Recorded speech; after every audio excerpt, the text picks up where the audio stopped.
Welcome to the Living the Dream podcast with Curveball. If you believe, you can achieve.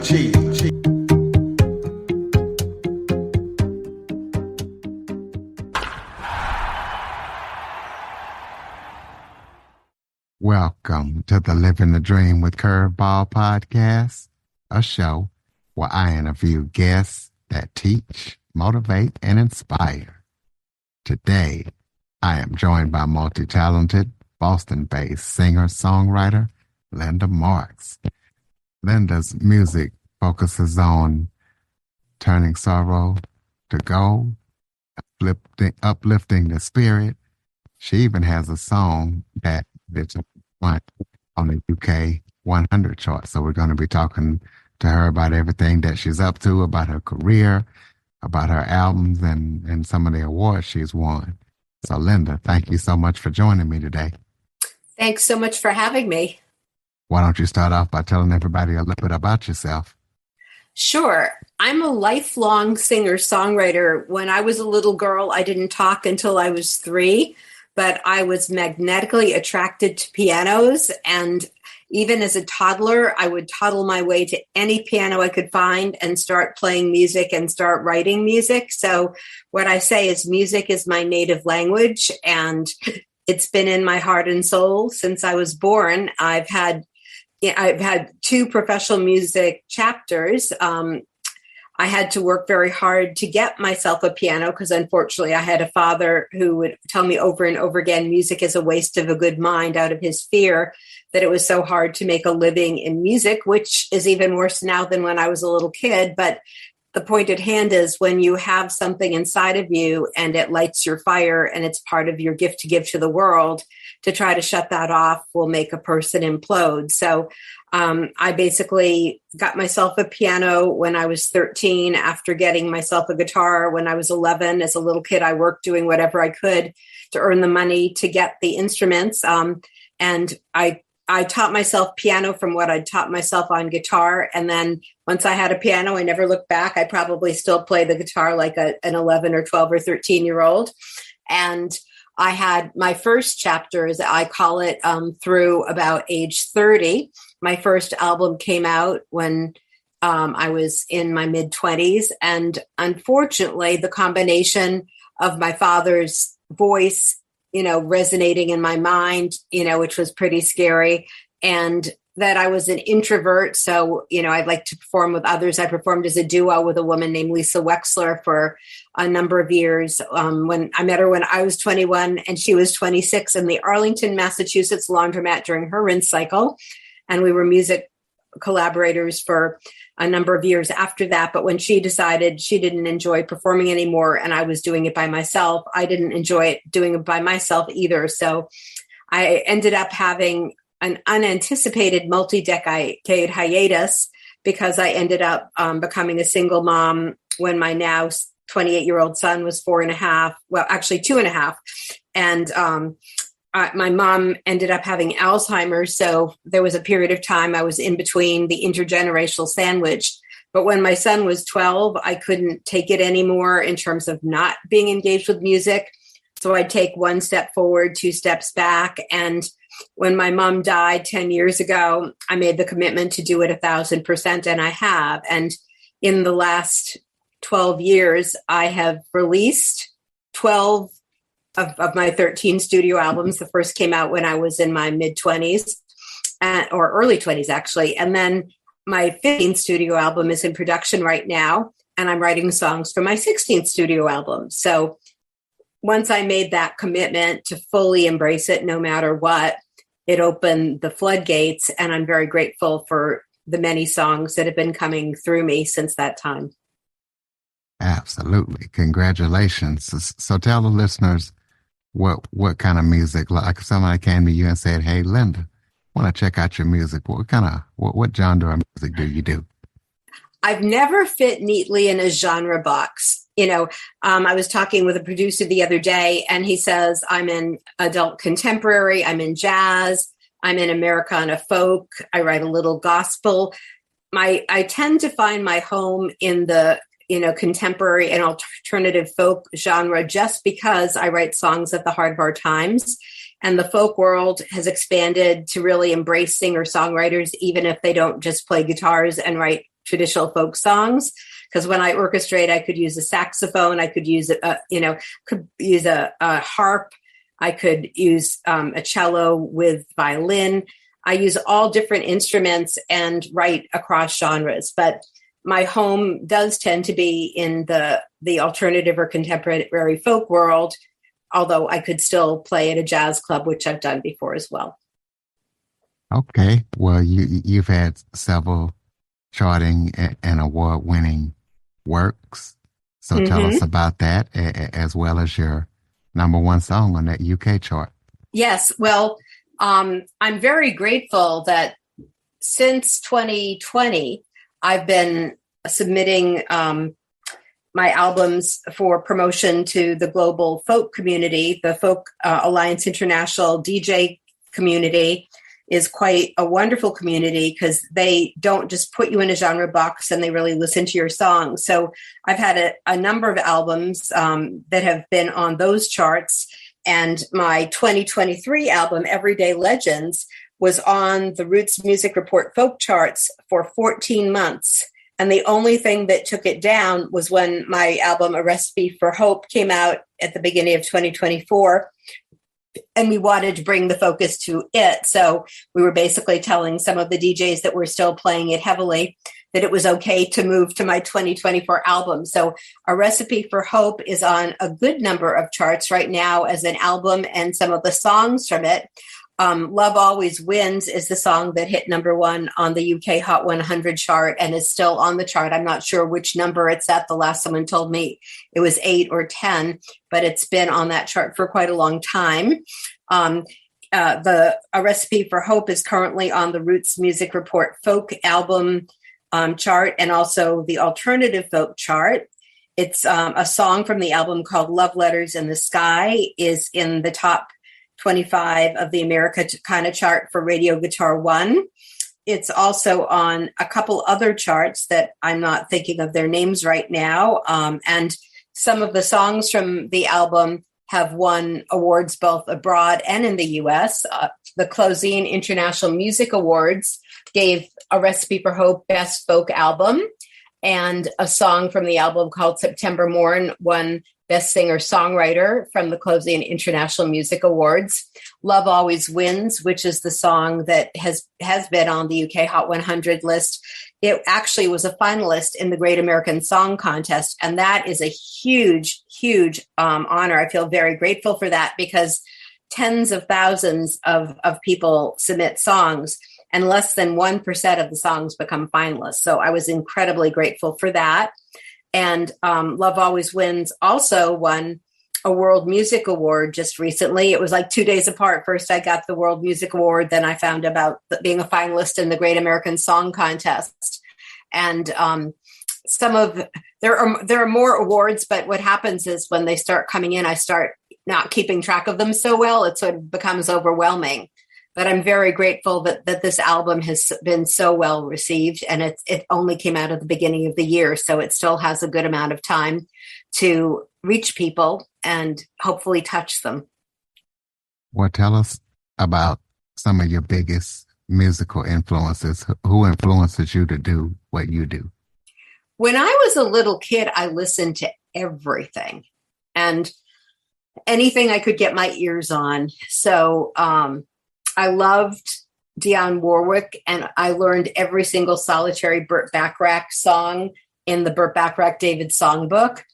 I was a little kid when the whole singer-songwriter movement was happening, so people like Carole King. I happen to have blonde, wavy, curly hair, so my hair is a little bit like Carole, and I'm a piano-playing singer-songwriter, so at times people had made references to that. And at one point, a colleague of mine photoshopped my face into Carole King's hair when she was with James Taylor and posted it. This might have been like 7 or 8 years ago. So people were asking how I managed to get the gig with James Taylor, which was really funny. But I've actually covered quite a few of her songs and recorded some of them. Linda Ronstadt, Gordon Lightfoot, James Taylor, Joni Mitchell, the Karla Bonoff, all of those singer-songwriters were important people when I was very little. And another thing that I really loved was some Broadway musicals. The musical Pippin and Godspell were two that I loved. And so I started to learn a lot of those songs. I've actually, Corner of the Sky from Pippin is one of the songs I recorded on an album. And I also loved jazz, and I loved Chuck Mangione, and I loved Herb Alpert and the Tijuana Brass.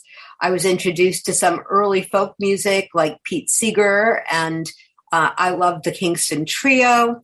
As I got a little bit older and was in grad school, I found myself really loving smooth jazz because I've always loved the saxophone. So I would go to Boston's Top Jazz Club, where eventually I would get some gigs and play myself and just listen to whatever would come through. People like Oleta Adams and Linda Eder.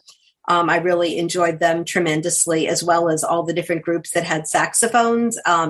So the long and short of it is almost anything can influence me. When I was 13 and I bought my piano, I learned as many Scott Joplin rags as I could because I loved ragtime. And when I was in grammar school, I started writing ragtime.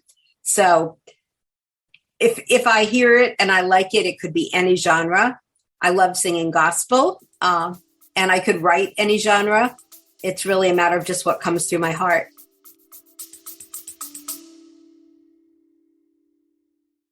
Okay, everybody, it's Michael E. Cullen II. And I'm Sesame and Carta from the All Too Real 2 podcast. We're passionate about movies, TV, and pretty much all things pop culture. Dive into the chaos of failed sitcoms, direct-to-video sequels, and the quirky realms of cinema and TV. Join us every Thursday for your dose of All Too Real 2 entertainment. We'll guide you through debates like whether Howard the Duck qualifies as a superhero. Ponder if Larry the Cable Guy could be the new Rock or Schwarzenegger. Discover if some shows and movies should have stayed in the cutting room. Ever heard of a sitcom featuring that dictator with the funny mustache? Well, we watched it. We're dedicated to unraveling the peculiarities of pop culture, sometimes with awesome guests. So, if you're into the eccentric world of pop culture, listen and subscribe to All Too Real 2. Available wherever you find podcasts and on Age of Radio.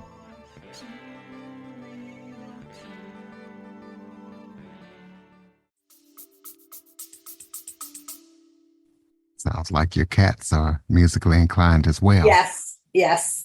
My two cats, I have two cats up here. One's 18 and a half, and one will turn 2 in May. But the two of them are very involved. I've been doing a weekly live stream since March of 2020, when the pandemic took all of our gigs away and people couldn't go out to hear music. So I'm in my 5th year, which is hard to believe. But tell us about it. And where we can listen to it. Tell us about it. Oh, absolutely. I will in just one sec, but both of my kitties love to appear on the live stream. They'll jump on my piano bench or jump on my lap when I'm doing it and then make an appearance, which is really cute. So the live stream is called Songs from the Heart, Meditations for the Heart. And I usually do it on the weekend, most of the time on a Sunday, occasionally on a Saturday, usually at 8:00. Occasionally it has to be a little bit different, but I do it on my Linda Marks Facebook page. And if you look into the archives, you can find most of my live streams there. Sometimes Facebook changes their whole protocol about preserving live streams, and occasionally they've said they'll only save it for 30 days. But when I've had the option of making it there forever, I do. I also have my Linda Marks Music, which is my music page. I also cross-post my live streams there. So if you follow Linda Marks Music on Facebook, you'll notice when each week I do come on and do the live stream. And one thing that's fun about live streams is not only can you watch it when it's happening, but because I have the ability to save it and post it on my personal page and my Linda Marks Music page, people can watch it whenever they feel like it. And one day, if I looked through all of these live streams, it would be fascinating because they sort of chronicle what's going on in the world. You see the evolution of the songs I've written over more than 4 years, because the songs that I write are often at the heart of our time. So I've put together quite a few albums since the pandemic started. I'd have to use my mind and calculate how many I have. I think I have done There were 2 in 2020 and maybe 2 in 2021, 1 in 2022, 1 in 23, 1 in 24. So I may have done 6 or 7 albums since the pandemic started that I released. So I've written quite a few songs because I generally have 12 songs on an album. So, and then I've written even another 12 for my 2025 album, and then a few more that will go on the 2026. So it's really fun chronicling how songs evolve. And sometimes I'll play a song when I literally just wrote it and it's fresh. So it's almost like a musical diary, or it's almost like its own show. It's become a show. And what was really fun at the beginning of the pandemic is because people really needed to see live music, Facebook opened up their filters of algorithms and bots, and lots of people could watch. Sometimes when I would do a live stream, by the time I was done, 2,500 people would have watched it. They closed down the filters a few years ago so that not as many people know what's going on. And now, when the live stream has been posted, after a couple of weeks, only 600 people total have seen it. Whereas in the days of the early pandemic, where Facebook knew this was what people needed, 2,500 people could watch it just within the time it was happening. So it's been quite a journey. Okay. Tell us about any upcoming or current projects that you're working on that the listeners need to be aware of. Okay. Well, my 2025 album, which is called The Silence of the Stars, is in production right now, and it will come out January 1st, 2025. So that will be an album full of really wonderful songs. A project I'm working on is called The Sanctuary Project, and I wrote a song last November inspired by and including words of domestic violence survivors. I run a number of different artist alliance group. One of them is called Women in Music Gathering. And for about 6 years, we did an annual benefit concert in November, and we would donate our proceeds to a good community organization. And last November, we decided to focus on 2 organizations that help domestic violence survivors and their families. So I teamed up with them, and they provided stories about domestic violence survivors' experience. And as I listened to the stories and read the stories, some were video and some were in print, I wrote this song called Sanctuary. And it's a very uplifting song, but it really captures the experience of being a domestic violence survivor. And we premiered the song at the concert. We did the benefit concert on November 5th at one of Boston's wonderful indie venues called The Burren in Somerville, Massachusetts. And I had the CEO of one of the biggest domestic violence organizations in the area called Casa Myrna speak, and the executive director of one that was from Somerville, Massachusetts, the town we were having the show in, called Respond Inc. speak. And they both had tables to educate people.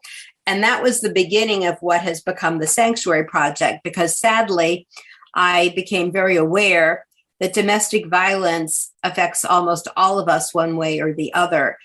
It knows no bounds, and it transcends, age, race, gender, socioeconomic background, geography. It happens all over the world and to people of all ages and backgrounds. And I grew up in a family, sadly, where the ghost of domestic violence was present. So I know it firsthand. So I wanted the song to become a symbol, if not an ambassador, to bring hope and healing and to make more people aware, about the prevalence of domestic violence, and to help look at the roots of domestic violence. So perhaps we can do something about reducing its prevalence, and also to support the many good organizations that are helping domestic violence and their families. So there are a number of different phases to the Sanctuary Project. On June 23rd, when my album release show for A Recipe for Hope, my 2024 album, takes place again at the Burn in Somerville, Mass. We're going to be premiering a video that I am making with my local sound engineer, Doug Hammer. It's where we're pairing photographs with the lyrics. Some of the photographs have come from the organizations who work with domestic violence survivors, and some of the photos are ones I've taken because I'm a very avid and prolific photographer. So we will be premiering the video, and I've made a global recording of the song with vocalists and instrumentalists from not only the US, but from Germany, from India, from Israel, and from Greece. And we have a mastered version of the song, and the video is being set to that. Then on August 23rd, Sanctuary will be released on all platforms globally. And August 23rd is my deceased mom's birthday. So I chose that date to honor her, since she unfortunately experienced domestic violence herself. Then on September 15th, another singer-songwriter named Randy O'Neill, who's from New Jersey, will be joining me at a venue called One Broadway Collaborative, where we're going to be doing a concert that you can attend live or virtually. So if you go onto the One Broadway Collaborative in Lawrence, Massachusetts website, there should be information about our September 5th concert as we get closer to September. And that money from that concert will be donated to Casa Myrna and Respond Inc. And then on October 1st, which is the beginning of Domestic Violence Awareness Month, I will be doing a live stream, and I will be performing Sanctuary live. And in addition to that, I am trying to get some content from the artists who performed on the global version of the song. And I'm a big records artist, and I'm trying to see if I can get some statements from some of my colleagues at Big Records. But the whole idea is we really want to have the song, be a bearer of light to help people build awareness and hopefully help get more resources and help. So those are the pieces in the Sanctuary Project. Okay, well, you already threw out Linda Marks music on social media. You have any websites or any other ways? My website is Linda Marks Music. My Facebook is Linda Marks Music. On Instagram and Twitter, which is now called X, I'm LSM Heart, LSMHEART. And my YouTube music channel has tons and tons of content from, hey, I just wrote this on my iPhone, to studio videos, to pieces of shows, to lyric videos. With many of my albums are there. But LSM Heart is my YouTube channel as well. Okay, we'll close us out with some final thoughts. Maybe if that was something I forgot to talk about that you would like to touch on, or just any final thoughts you have for the listeners. Well, I think the thing that is important for me to just speak about is that music is really a universal language that can bridge all divides and connect us heart to heart. We live in a time where this is a very hard time. I think, since I was very little, it has never been quite so hard as it is right now. And a lot of people are feeling more despair. Addiction is up. People are suffering from depression. It's much more expensive to live.